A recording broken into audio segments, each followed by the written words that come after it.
And we're live. Hello, and welcome back to another Mentor Monday. As you can tell, this is not Alexis. This is one of our wonderful peer mentors, Jonathan, and he'll be joining us today as co-host. So my name is Jonathan Casas. I am a peer mentor, as Diana has mentioned before.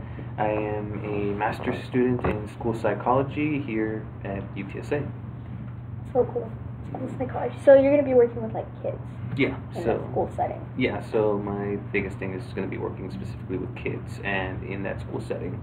So I would be giving random assessments, writing reports, as well as doing general counseling services. So stuff like that. And as always, I'm Diana Dimitriou, and this week we're going to be talking about mistakes that we've made in our college experience. So we're always up here, whether it's myself, Alexis, or any other peer mentor, kind of giving tips and tricks about how to navigate college life. And it can kind of seem that maybe we have everything figured out, but we don't. Not always. Not always. And a lot of these things that we kind of give tips-wise is because we've made these mistakes in the past. So we kind of wanted to take this episode and just talk about mistakes that we have made, that you're gonna make probably, and it's normal. So you don't have to freak out that you're the only person in this planet who has made this mistake.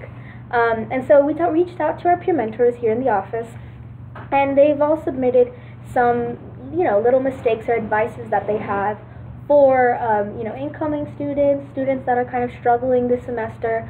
Just stuff that we've dealt with in the past, and we kind of want to shed some light and maybe even give some tips and tricks about how to avoid this or how to overcome it in the future. You want to start? Yeah, I'll start off. So one of the first things that someone had brought to our attention was not knowing how to study for an exam, and I'm pretty sure everybody's going to face this at some point, especially at the very beginning of their college career. You come in thinking that you're, high level, you've done very well in high school, you haven't had any problems whatsoever, until you come in now, and then it's a complete game changer. Everything has completely changed in terms of how you approach testing, how you actually test, and then in general just how the reaction is when you're actually in that test setting. It's much more, I would say, intense compared to previous times. Yeah, and especially, the pressure that is on tests now. In high school you had assignments here, assignment there, projects, and all this stuff.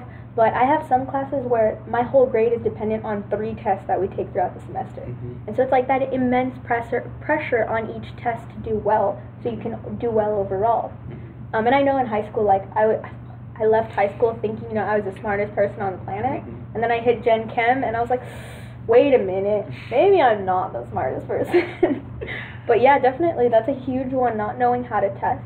And one of my friends actually told me, the reason why the first test in each class is kind of the hardest test is because of that you don't know how the professor is going to test you. There are some professors that are very straightforward. If it's written in the notes, I want you to regurgitate it verbatim. There are other professors who are okay, you learn the stuff in the notes, now apply it to a completely different problem. And so it's kind of figuring out that how do you test, how do you answer these questions, stuff like that. Yeah, and I always noticed that specifically in those types of exams where everybody is intimidated by the fact that there's so much going on that piece of paper, and you only have a certain amount of time. I know some tests can be limited to the 50 minutes that the class is, to even sometimes they'll give you about an hour to an hour and a half. But even then, those type of assessments and type of tests, it ends up being wildly different for every single professor.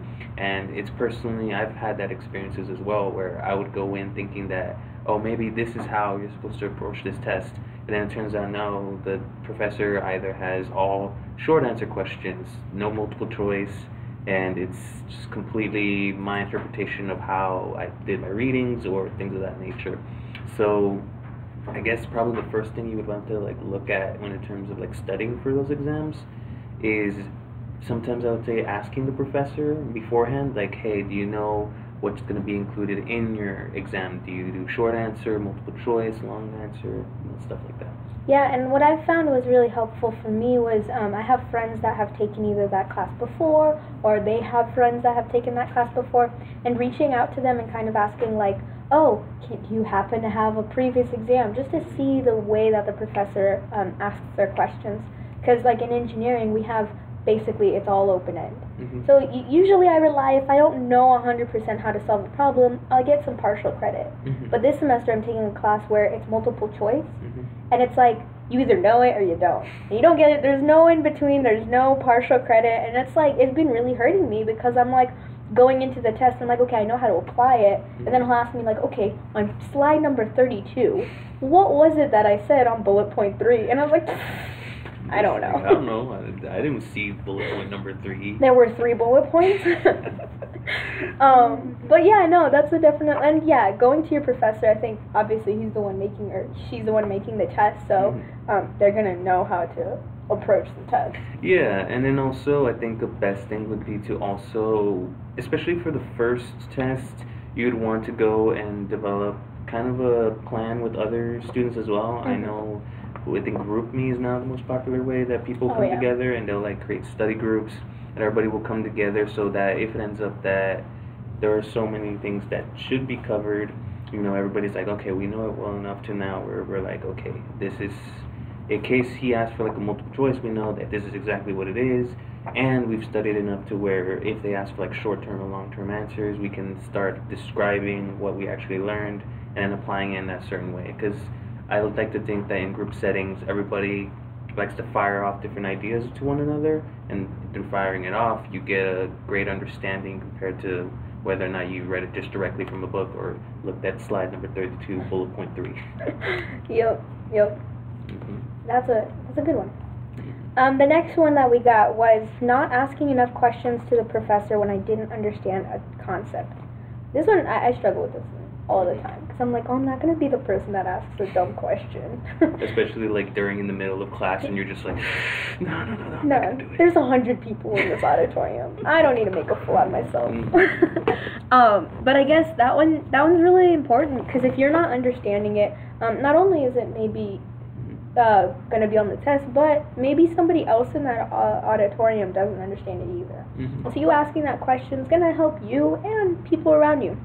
And on top of that, everyone learns differently. Like, the learning curve is so large that just because you don't understand it, don't listen to anyone else. You're here to make a good grade. You're the one paying for it. So might as well get the most out of it. Yeah, true. And I mean, even then, if it ends up that you don't understand the concept really, really well, you could ask in the middle of the class for sure, and they can give it to you right then and there. But if you really are concerned about that problem or that specific concept, you can always write it down on your notes and then go later on to your professor's office hours and then ask them, hey, you know, I didn't want to say anything because I was a little nervous, but do you think you could describe, you know, what this concept is? I'm having a hard time. I know I personally did that when one of my professors gave us a reading assignment, and that reading assignment, I tried my best. I wasn't able to really comprehend what he was trying to teach me, essentially, with that specific concept. So I waited until after class, after he was talking a little bit more about it, that I was like, hey, I'm still struggling with really grasping what you wanted me to understand, like what was the concept that you wanted to do you think we can discuss it in more detail? And I think in that sense, you end up getting a lot more out of that situation rather than just a quick 2-minute or 1-minute explanation that they give you right then and there, because obviously they have to go through their entire sequence, I guess, of their notes and everything like that. And another one that I found was, as a procrastinator by heart, I usually wait till like the night or like the 3 days before a quiz or a test to actually study, which happened to actually, I don't know, I was studying for a math test, and I didn't understand the concept quite too well, and I decided, you know what, I'm going to email him, which actually helped me a lot better, because I kind of sat down with his response. He emailed me back, and I read through it several times, and then I was able to actually put in my own words and email him back, and through this back and forth, he kind of explained it to me like, well, I kind of explained it to myself like 3 or 4 times, and it kind of, like, because my huge thing is like, somebody explaining something to me, and I'm like, okay, but can you explain it again? Can you explain it again? Wait, 3rd time's the charm. No, 4th time. And it's like, at that point, it's kind of I feel like I'm annoying them. So with an email, I can like reread what his response is over and over again, and then it's, more leisurely, more like, he doesn't have to get back to me right away if he's doing something, stuff like that. So emailing is also a great option. Yeah, emails are vastly underutilized for a lot of students. You'd be surprised how often your professors can and will get back to you. Sometimes there may be a delay or two, so it's a good thing you got yours right before your big thing. But in case you have a little bit more wiggle room, that's always a great way to be able to get in contact with them if you can't be directly in their office hours or meet with them after class. It's always a very good way, and how you described it, going back and forth, because I do the same thing. I kind of repeat stuff over and over again to the point where I annoy myself, but I got it, compared to like annoying my poor professor. He doesn't need me to ask them, hey, do you think you can repeat that one more time? I almost got it. And for me, I'm not really good at coming up with like the answer on the spot. So for me, I was able to like type out a response, and I was like, okay, wait, am I really understanding it? Let me put it in my own words, type of thing. And he was able to say like, oh yeah, that's exactly what you meant, like what is the concept and blah blah blah. So use email. Emails are really good. I would always advise to use those things, because your professor probably is waiting to hear back from at least somebody. There's another one that actually ties in a lot to what we were discussing about the professors. It's not going to your professor's office hours enough. That's me. Yeah, that was me. Oh my gosh, that's probably up to junior year of undergrad. And now I do it a lot more often, because I found that as my experiences started getting a little bit more difficult and those readings and problems started becoming much more overwhelming, I needed to finally say, you know what, enough's enough. I should probably meet this man or woman in the face, have them learn my name, confront them, essentially. Be How like, dare they? I've been sitting in the front of your class for the past 5-10 weeks, and we don't know each other well, but come on, we need help. So that's probably the biggest thing, because going to your professor's office hours, short term, yeah, you get the help that you need for that specific concept, or if you wanted to explore an idea. But long term, it has its own benefits as well. I know for a fact that getting to know your professor and going to their office hours can be a huge benefit in terms of learning more about them, getting opportunities to learn from them as well, and even developing a sort of relationship with them that's very professional, that leads to better professional development. And I've also noticed that, like, if you're teetering at that, like, 89, a lot of professors, if they've seen you in their office and they know your name, they'll be like, no, that's an A. But if you're kind of teetering at that 89 and they don't know who you are, they can be like, that's a B. And so that, granted, that's not a guaranteed, but a lot of professors are they're understanding. If they see you putting in that effort, and we've said this so many times on this channel, but if they see you putting in that effort, they will reward it. And that's why, like, maybe constantly doing stuff on your own and struggling on your own and going to, to SI session or tutoring or seeking help outside of the professor's office hour, maybe they don't understand that what they're saying in class isn't really resonating with their students. So going to the office hour not only puts a name to your face, but also kind of helps with that whole, like, hey, I really don't understand this, can you spend some more time with this? And then they'll also go a little bit easier on you, hopefully. Yeah, I tend to notice that professors that actually get to know me after if I visited them a couple of times, and really you only have to visit a couple of times. It's not like you have to go every week of every day just to get to know the man or the woman. You can get a restraining order. Yeah, they'll start getting concerned after a while. What you want to do at least is, every couple of weeks, like maybe once every 2 weeks or so, always touch base upon them. They'll already get to know you because they see you if you're sitting in the front, or they'll recognize your face. So when you go and visit them, they'll be like, oh, so-and-so, they probably want to know. And then also, you tend to make a first impression during those first few office hours, and by then they'll get an understanding of why you're coming there. Like in the beginning, it could be, oh yeah, I just want to know about this certain thing, to, oh, I want to have a discussion about the topic you brought up. And it really isn't meant as trying to do it for the sake of wanting to get a better grade or, wanting to pass. It was more like, I genuinely want to understand and learn this concept because I found it interesting. And your professor will talk your ear off about it all the time, that whatever it is. Like for me, it's psychology. For you, it'd be anything involving like a lot of mathematics and stuff like that. And then also remember, these people, this is kind of their passion. A lot of professors who are undergrad teachers are lecturers, which means that they're not necessarily involved in research.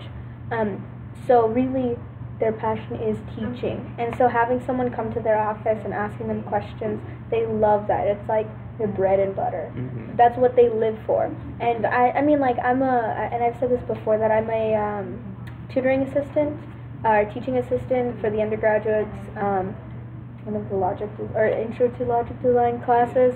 And my professor, the professor that I'm helping him out with these classes, he's always telling me how much that he loves to teach, and he loves when kids come to his office hours, and he loves to answer questions and see those people that are interested in it.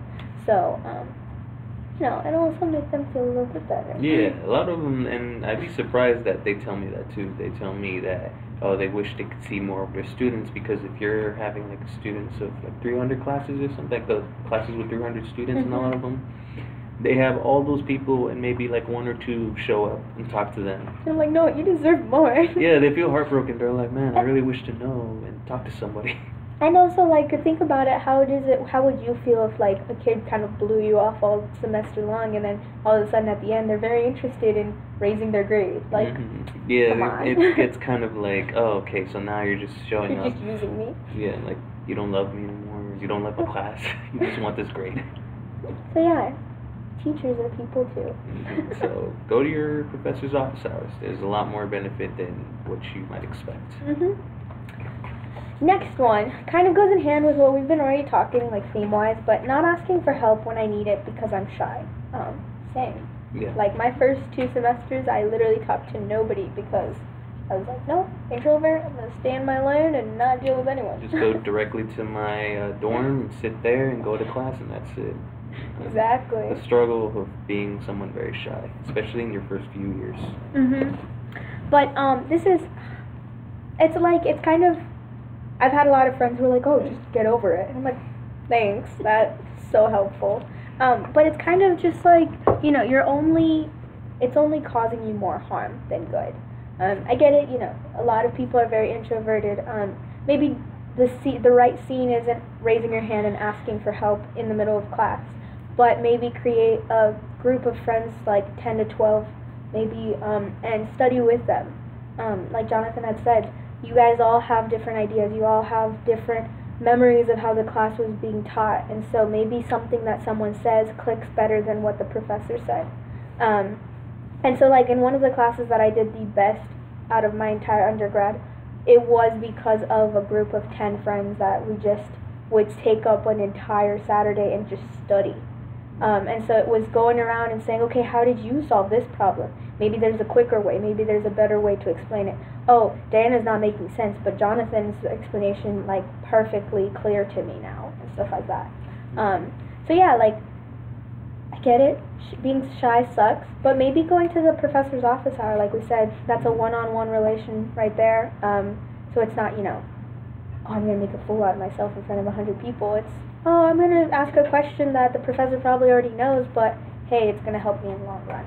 Yeah, no, and it is difficult because I remember when I was in my undergrad, I was incredibly shy and going into just different sessions, whether it be SI, the professors, or just in general, meeting up with people who were also studying.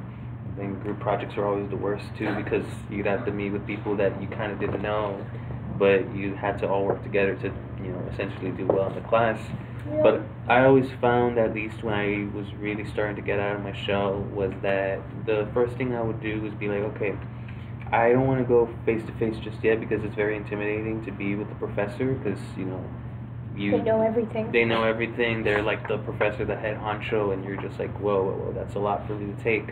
So I started off by like doing SI sessions, but I would be like in the way back, but I would at least be there and just see people like work together, and then slowly I would try to speak up a little bit more, and just little steps here and there to really help me get more, I guess, comfortable working with other people.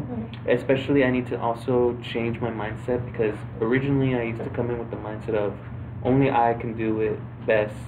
I don't need anybody else to make me, the best student possible.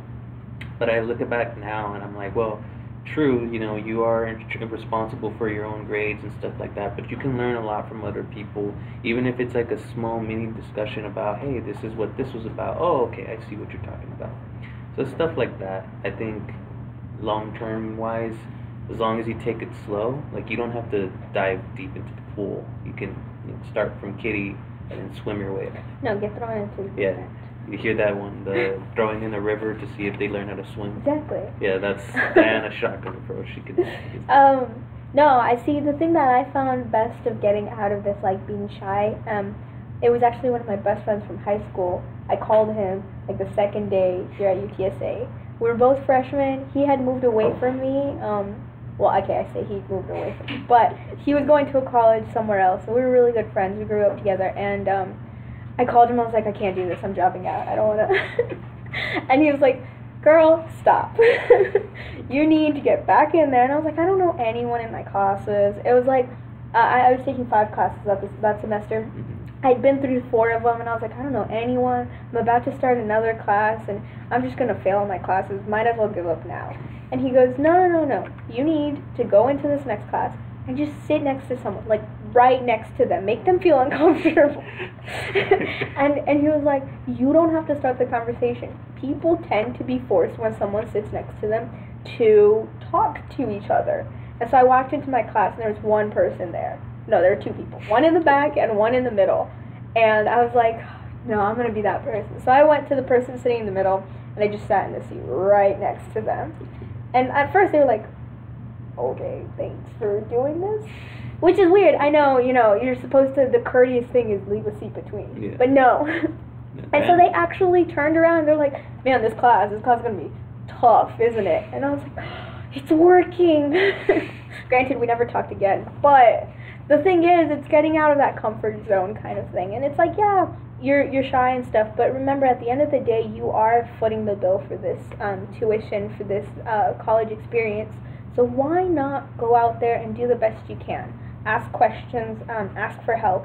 And another thing that I had to overcome when asking for help was growing up, both of my parents were very like, oh, you have to understand, you have to, like, it's your fault if you fail type of thing. And so for me, I always thought, if I didn't understand, it was because I wasn't good enough type of thing.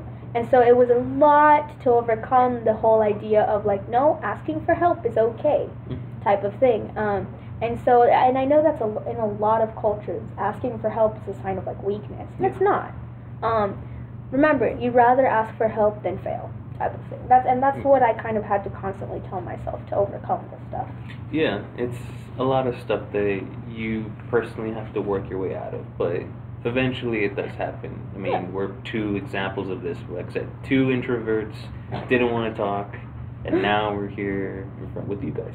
It's actually funny because I was an extrovert in high school. Really? Yeah, like the first 2 years, like in middle school and high school, beginning of, well, not really middle school, but beginning of high school, I was a huge extrovert. Like, I wanted the star role in the play, I wanted all this stuff, and then something happened throughout high school where, like, I was like, no. And so I entered college, and I was super introverted. But little by little, she came back. I'm talking to a YouTube audience. That's the most important thing. Something to touch upon again with the professors that I think everybody should do is networking. This is probably one of the most important things, especially if you're looking into doing grad school or also looking into doing careers that involve the same thing that your professor is doing. And I didn't personally really take advantage of this until my senior year of college, because at that point that was really the make it or break it. Like, it's either I'm going to grad school or I'm not. And for psychology, you have no choice. It's directly to grad school. But for networking with your professors, as mentioned previously, you always want to go to their office hours just to get to know them and everything like that. The reason why that's important is because as they get to understand you and as you're doing well in their course, hopefully you're doing well. They just don't know. No, maybe, but hopefully you're not the one that's bombing every test. But let's assume you're doing very well. You now know your professor well enough, and let's say that you and them have already developed a professional relationship in which they see your progress has been made, and you have spoken to them about you potentially being interested in continuing your education, so let's say grad school and everything like that. That becomes very important in long term, because in a lot of graduate schools, They ask you for letters of recommendation, and a lot of the times the best letters to be received are the ones from professors themselves. Yep. I honestly, it's kind of funny because I didn't think about, networking with my professors until the internship I was really wanting to get was like, hey, we should have 2 letters of recommendation from professors. And I was like, can my mom count? And so that's when I realized, I was like, oh no, my professors don't know my name. And granted, thankfully, I had gotten to know my physics professor because he liked to play ping pong. And I don't know if I've ever said this story, but he actually said, if anyone can beat me at ping pong, I'll give you an A. And I took that bet. And I said, I'll one-up you. If I don't beat you, you can fail me. I don't know why I said that. But he got to know me because of that. And so I got my letters of rec. But that's when I realized that it's very important to make these connections.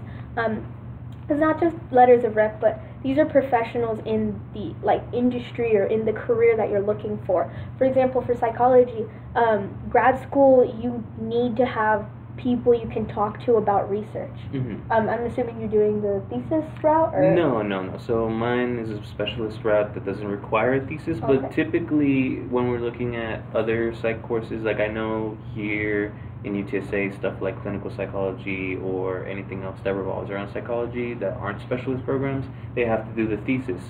Now, for those of you who have never done the thesis or not aware of what a thesis is, a lot of the time that requires a significant amount of process and a significant amount of time invested into essentially you're looking at a specific subject like psychology, and you may be thinking, oh, that's easy, I can just write about psychology all the time or my own major.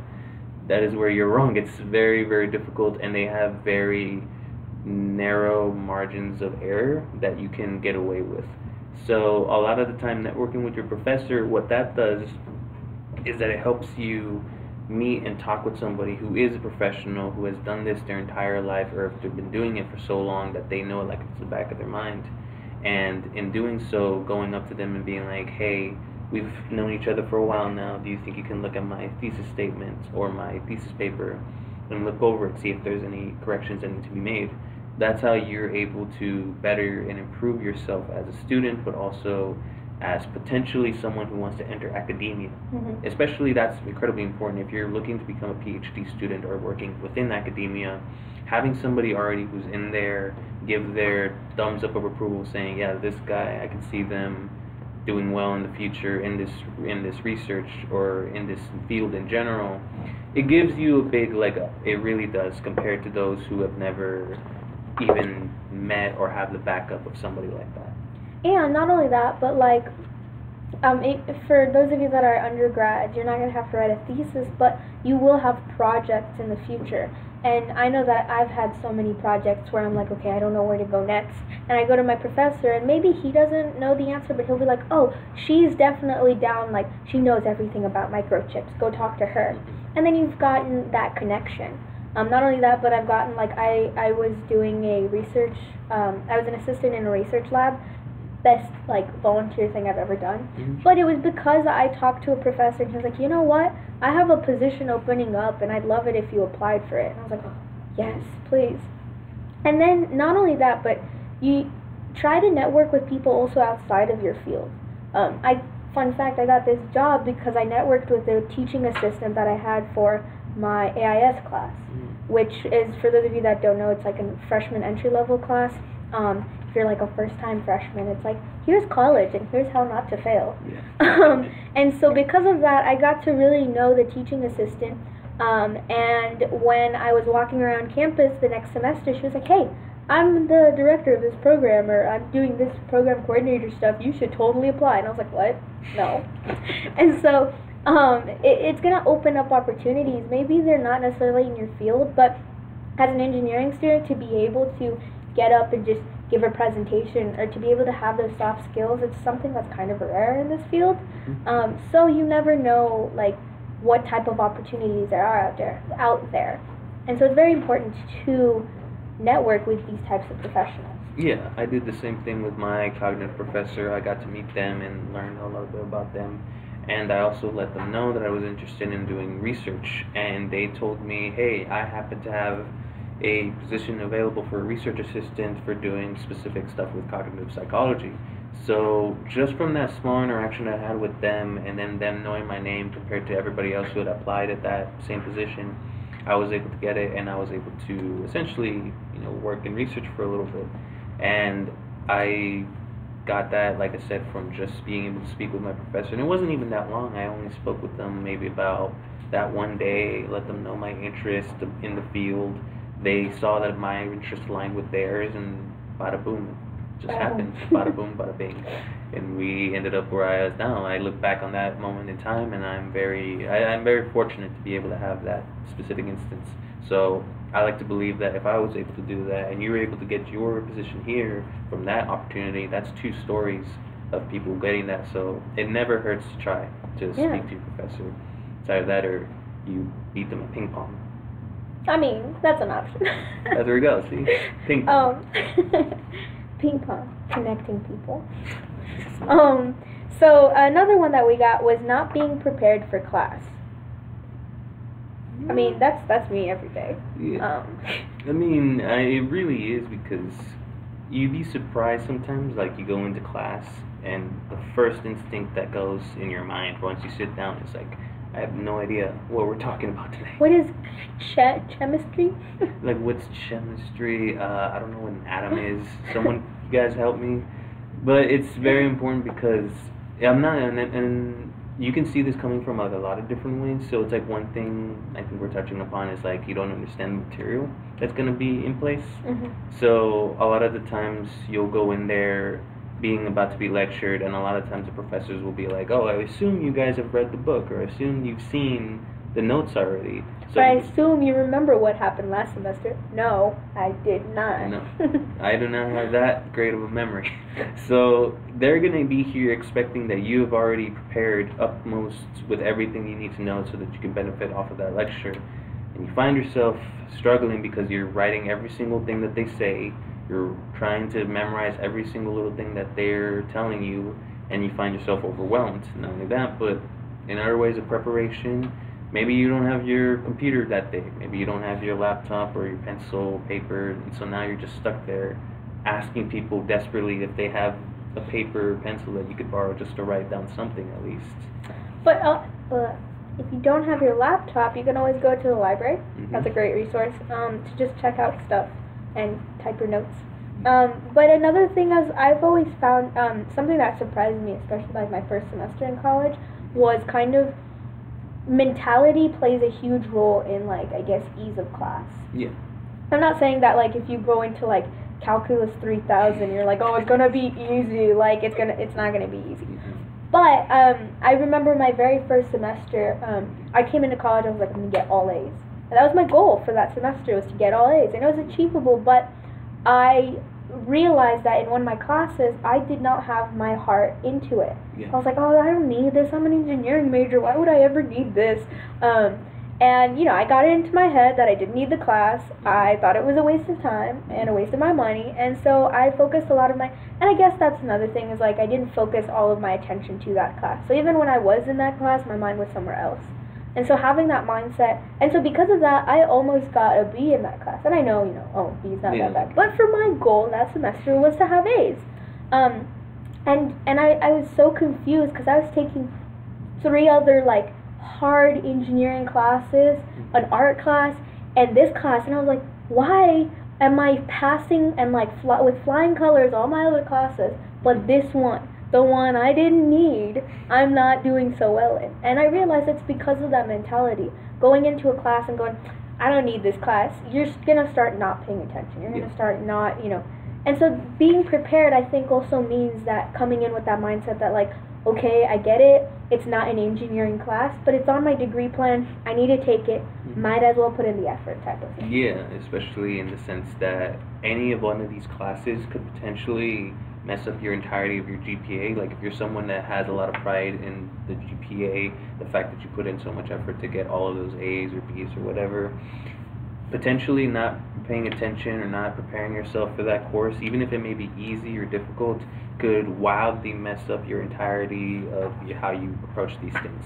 I personally always come in with the mindset of the 5 Ps, which is proper preparation prevents poor performance, where you come in having already established this is what I want to do, this is the things I need, this is what I have to do in order to do well, and then from there you just see flying colors all throughout the board. But you have to have that mindset available, just as Diana was pointing it out. So that's good. I think that's really powerful stuff. I get another thing that people have touched upon is not understanding why you came to college in the first place. I think that's something that crosses everybody's head at least one time in their first semester, where they're like, why did I show up again? Yeah. Like, what's keeping me here? I definitely understand that one, kind of, in the sense that, like, my high school, it was kind of, so I was in a, like, more well-off area, so for me, college was a given. Like, everyone in my high school was going to go to college, or they were just going to be the disgrace of the family type of thing. Which I know in a lot of other, like, settings, it's not necessarily a given, but in this setting it was. So I applied to colleges, obviously. I went to college, and I was sitting in one of my classes one day, and I was like, dude, what am I even doing here? Not that I was going to drop out, and having that thought doesn't necessarily mean you're going to drop out. Maybe it's just a reflection on you, like, is this really where my passion is, or is this where my heart is? And it's something that I had to deal with throughout my undergrad, just because my passion was not electrical engineering. I always wanted to do, like, biomedical. I applied to electrical for, like, various other reasons. And so for me, it was a lot of, like, why am I even here? Yeah. And it's normal to have that. It's kind of like a self-reflection, and, like, remind yourself of those goals that you have. And maybe if your goals, if this career path or this college path doesn't align with your goals, maybe it's time to change something.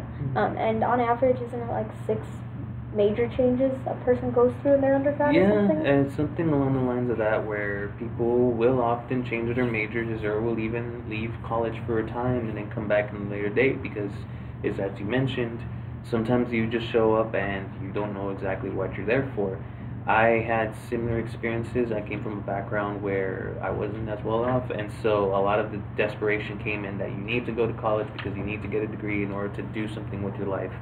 And I was coming in with my major for psychology because I was interested in it, but I really didn't know what I was doing there and what that was going to lead me towards in a career. All I knew was that I go here and I find a job. Those were the only things I knew. And that mentality, while it got me into college, it was not going to get me through the entirety of college. And I had a lot of instances where I was going to maybe change majors. Like I went from wanting to do psychology to then I spoke about doing English. Then I wanted to be an English teacher. Then I said I wanted to be a teacher in general.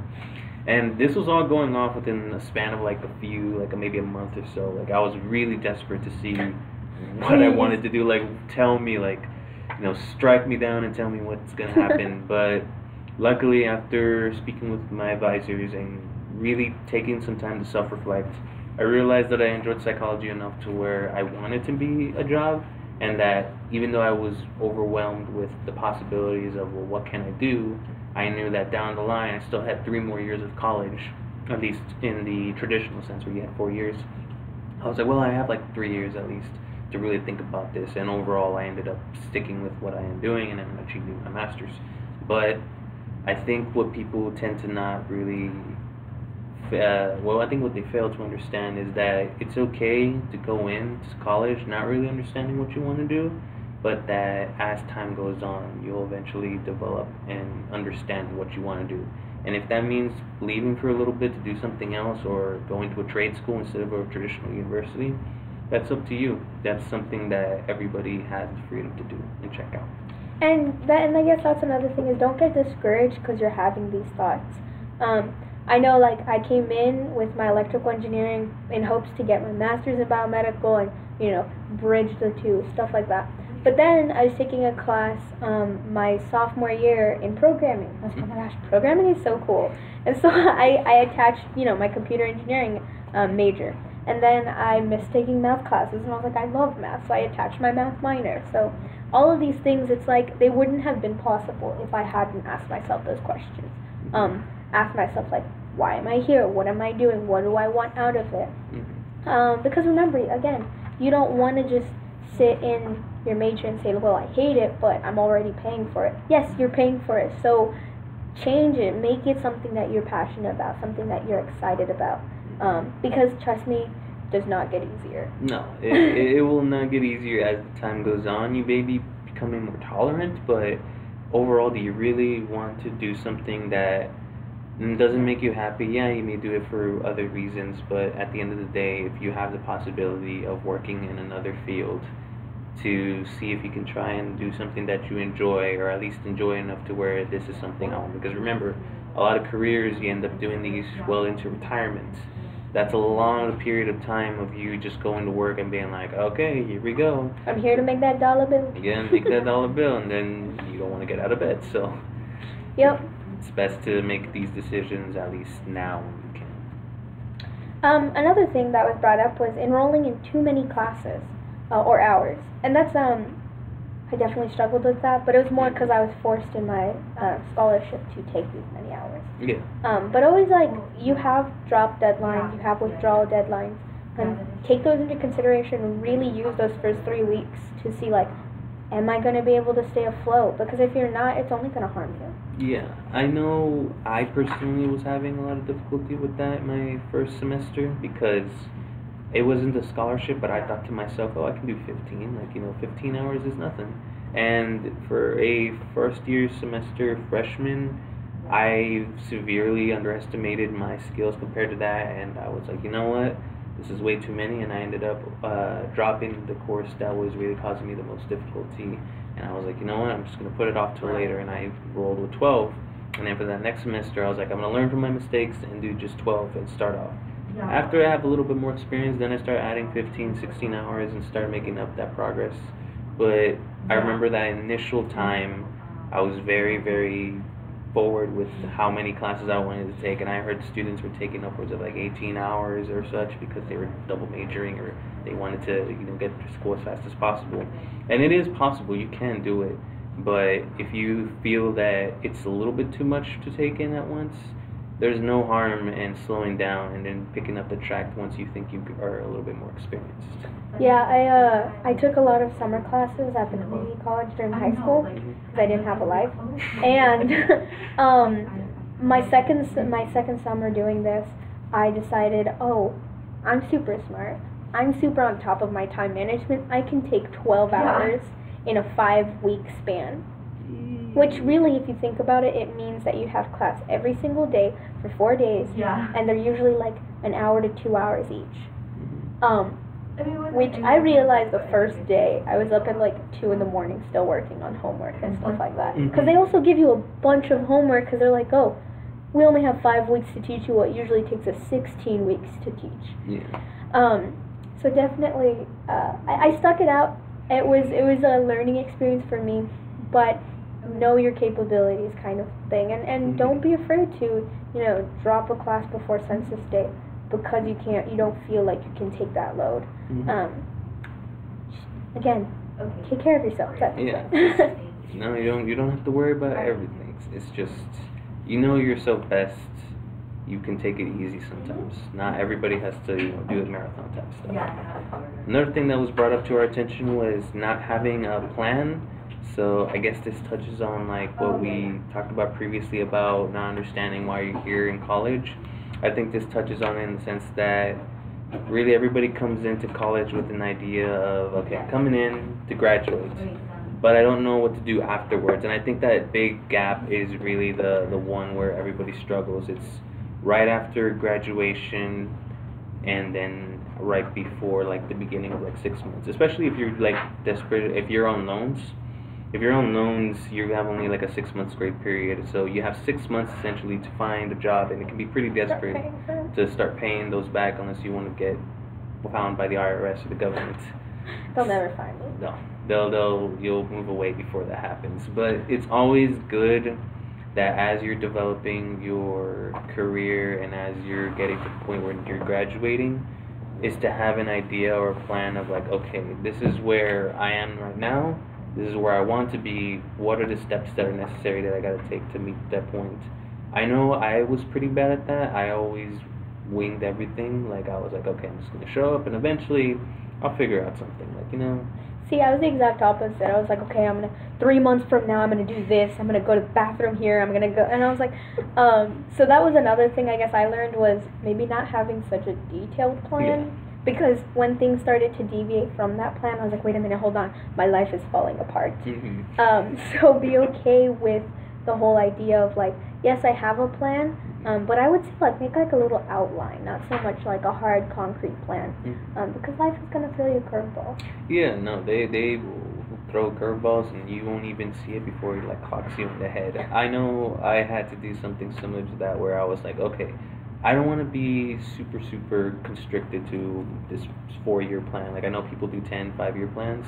I personally never thought that being my personal way of doing things. But having a general idea of it's like, okay, I know I want to be around here.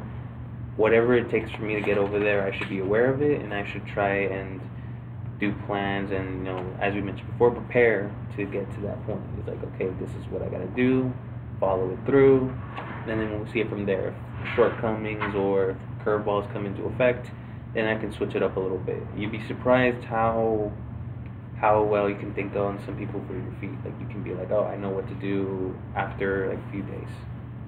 So it's basic stuff. So we're gonna mix these two together because they're kind of similar and we're kind of running low on time.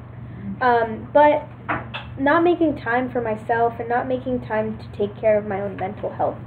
So I guess one of them was when they submitted this to me, they were saying like, really taking time to understand what my mental needs were and not just ignoring it. And the second one was really like, sometimes it's easy, you're a student and your first priority sometimes is to just get those grades, do well in class, and it's hard for you to take a step back and go, okay, wait, hold on, but I'm also not sleeping. Yeah. And something that I had to, I guess, become comfortable with was taking a day to just mentally like relax. Whether that's, again, not condoning skipping classes, but if you have to, if you're feeling too overwhelmed, sometimes taking a day and just sitting on the couch and watching TV is not the worst thing in the world. It doesn't mean you're a terrible student, doesn't mean you're going to fail. All that means is just you need to take time to take care of yourself mentally. Because if you're not in the right headspace, you're not going to be able to prepare for that class, take that test, write that essay. Yeah, no, it's completely the same thing. I know for a fact that as a psych major, I've come to learn a lot about how mental health is prevalent towards the academic performance of a student, and I always have preached time and again that people should take the time to really relax, take some days to, get themselves stable at least, because a lot of this stuff is incredibly stressful. And for example, if you're somebody who's coming from a different state or a different city, you're coming here and you're homesick, you're alone, you feel isolated, or you're stressed, it all will come together and you could potentially experience burnout. You could be tired, you could just want to say, no, I don't want to work today, and it could lead to some instances where you may not get work done or you may end up failing possibly.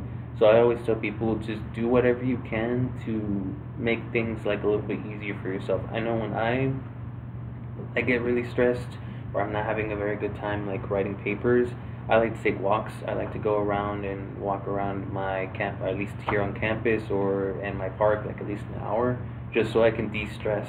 That's not something that requires so much energy, but for me, it helps out a lot. I know for some other people, they like to read, or as you mentioned, watch TV or watch videos or stuff like that. Anything can be done as long as you're feeling better, because the last thing you want is to put yourself in a position where, oh no, I haven't slept, I haven't eaten, I have been on the verge of just not doing anything this close and just completely collapsing. So it's good just every so often to take a breather. And something that I never considered until one of the other peer mentors actually talked about it was I had the first fortunate, I guess, the luck of being able to stay at home with my family. This peer mentor was talking about her struggles and how she had to move away from her family, and she went from having dinners and every week being there with cousins and aunts and uncles and stuff to being by herself with a pack of ramen. Yeah. And so that's another huge thing that's going to take a toll on you.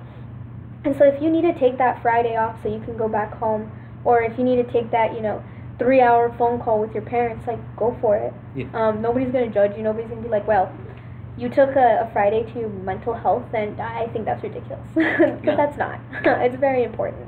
No, your mental health is as important to you as your physical health. Don't let it become something that you grow complacent with, and you're just like, it'll eventually go away. Because a lot of the times, especially in this high stressful environment, it could just steamroll into something potentially worse for you. And we have an amazing counseling services. Yeah, Go there, talk to them. Don't let it get out of hand. They are wonderful people. Mm-hmm. I know so many people that use it.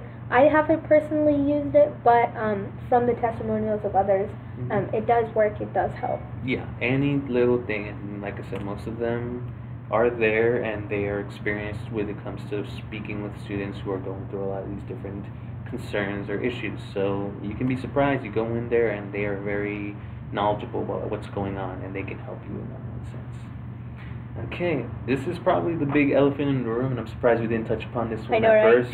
But procrastination. What? Nobody procrastinates. Nobody procrastinates, says the two people who probably procrastinate a lot. Yeah, I do. Oh, God. And this is coming from someone who's in their graduate school, and it doesn't get better. Doesn't get any better. But in the sense that I have improved in some ways from my procrastination. I've gotten better at procrastinating. Yeah. I mean, no, I don't procrastinate the day of. I now procrastinate the day before. Baby steps.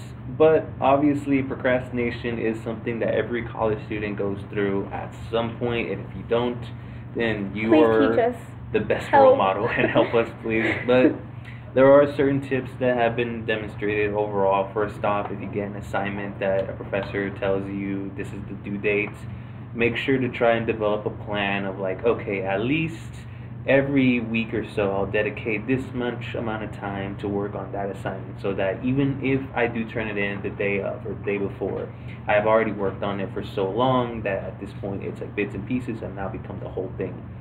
Alternatively, you could do it all within, I say, a good period of time, but give yourself at least 3 to 5 days to do it all like in one sitting, so that you could at least do it, and then as the days get closer and closer, you can go back and review all the stuff that you looked and you're like, oh, I think I can improve that by doing this way. Also, if the professor says this is not an assignment you can do the night before, it is not a challenge to you. It is actually a recommendation. I had a professor who gave us a 10-page essay on Shakespeare. We had to take 2 Shakespeare characters and compare them, and it had to be 10 pages. And he said, this is not something you can do in the night before. And I had just watched How I Met Your Mother. So when he's like, challenge accepted. I said that. And little did I know that starting the essay at 9 p.m. was not a good idea. No, I can personally attest to many sleepless nights where I've stood up writing research papers because I thought to myself, if I start at 7 p.m.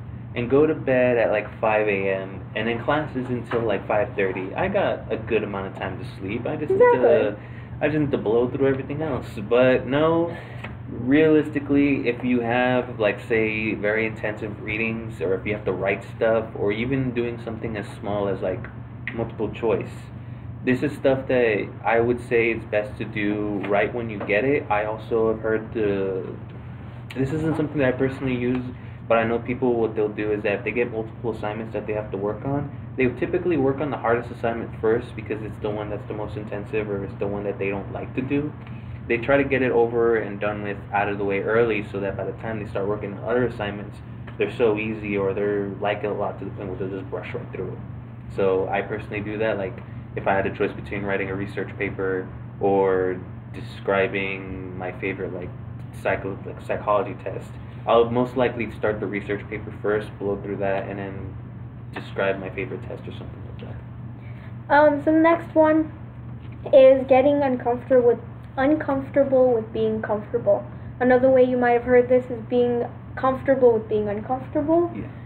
And it really is kind of wrapping up everything that we've talked about, that you kind of have to be able to get out of that comfort zone, put yourself into, situations that you didn't think you'd be able to put yourself into.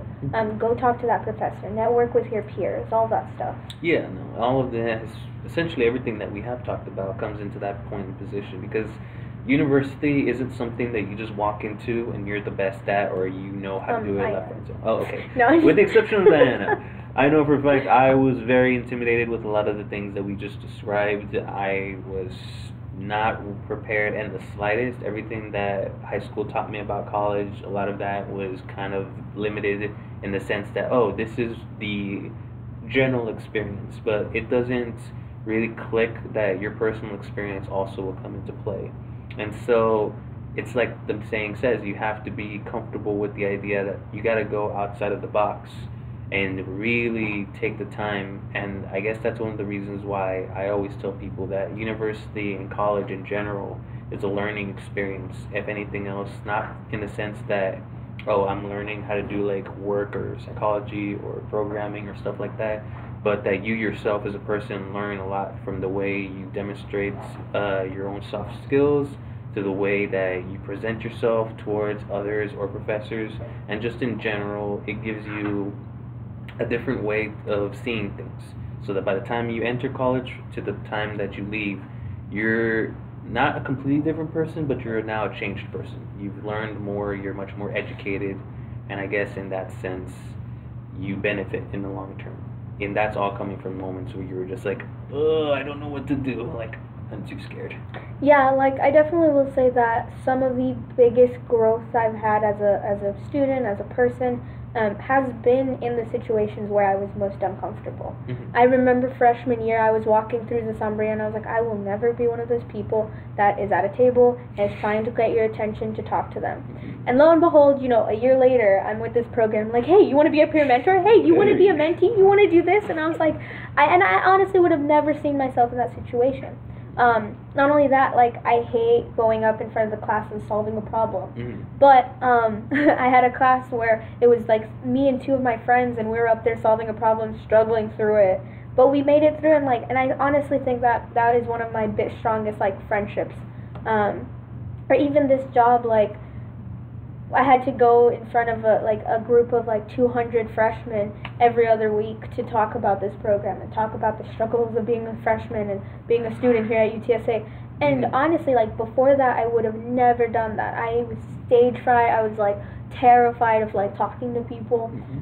But because of this job, I've had so many opportunities, so many different things have happened in my life, and I was able to grow from all of those experiences. And so I think that being a little bit uncomfortable sometimes, especially in college, is the best thing for you. Had I not taken that chance of, getting out of my comfort zone, I wouldn't have found out how much I enjoy being a peer mentor. And so, again, it shaped who I am, it shaped who I'm going to be, type of thing. So get a little bit uncomfortable. Yeah, especially because right now, college is probably like the best in the sense that you have that safety net of, oh, I'm still in this student, but you know what, everybody else are also students, so everybody else is going through the same uncomfortable situations, so that by the time you enter the workforce now as an educated individual, you are still going to be encountering new types of uncomfortable situations within the workplace, but you have the experience of 4 or 5 or 6 years of going through college and everything like that, that now you're like, okay, just gotta get into this, and even though right now I may be kind of sloppy, by the end of it I'll be much more of a better individual, like, or a better worker, or things of that nature. And remember to take baby steps. It's not going to be, today I'm an introvert, tomorrow I'm going to be singing in front of the whole Sombria. It's going to be little baby steps, and it's okay if, you're halfway through it and you're like, I can't, it's too much stress. Again, take into consideration the whole mental health stuff. But yeah, that's pretty much all of the mistakes we've made.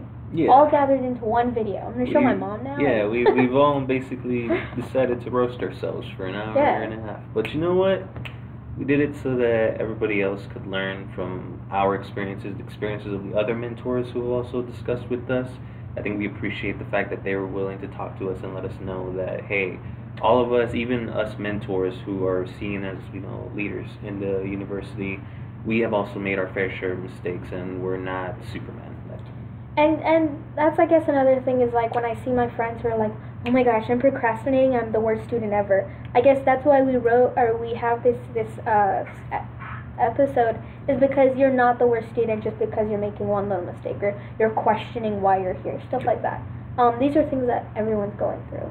And like we've said in the past, there's so many different communities here on campus that you'll find somebody. Trust me, you can like throw a nickel in a crowd and somebody there will catch it and it's gonna be like, yeah, bro, same. If that makes any sense. Yeah. So remember, guys. Yeah, bro, same. We're all going through this together. But aside from that, my name's Diana. My name's Jonathan. Alexis will be back, I promise. Yeah. No, I'm just kidding. Thank you for letting me be a part of this. From all of us here at the First Gen and Transfer Student Center, happy Thanksgiving. Remember, Thursday and Friday the campus will be closed. There will be no classes. Nope.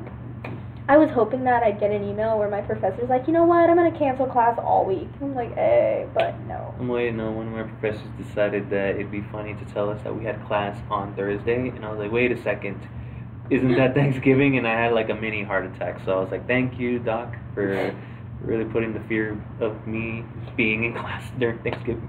Another thing that's coming up is going to be the Tech Symposium. For those of you that don't know, the College of Engineering, at the end of your college experience as an undergrad, you have to take 2 semesters of senior design, where you basically create a product, go through the whole engineering process, and at the end of senior design 2, you have a display of your progress, of your product, of like everything that you've done, and that will be taking place next Tuesday.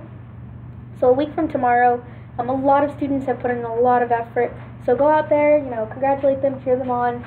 If you're interested in looking at what engineering is or what the different fields are, this is the best place to see real-world applications of what we're learning in the classroom. I'm going to be there with my project, so hopefully, So everybody got to cheer on for Diane for bringing her product out. I'm very excited to see what this is. So definitely go out, and I guess, do you have any other announcements? No, I guess for the most part, I appreciate you giving me the opportunity to come on. Thank you for I know coming on. I've always enjoyed watching this live stream and everything like that, and I think having people learn from both of us, even with Alexis not here, it's good that we were able to still have this. I like the fact that you're gonna put the little master's twist on it, that it doesn't just magically disappear once you're No, done it with doesn't. undergrad. So guys, keep in track that from a senior undergrad to a second year master's students, it never gets better. If anything, we still all have to work hard to be the best that we could possibly be. But have faith. We can always be better. And then in 2 weeks we'll have our final Mentor Monday about staying motivated and how to stay motivated throughout college. But from all of us here at the center, thank you so much for tuning in. Let us know what struggles you've had or ways you can overcome some of these mistakes that we've made in the comments below. Remember to like, subscribe, and share this video. Aside from that, have a great night. Thank you.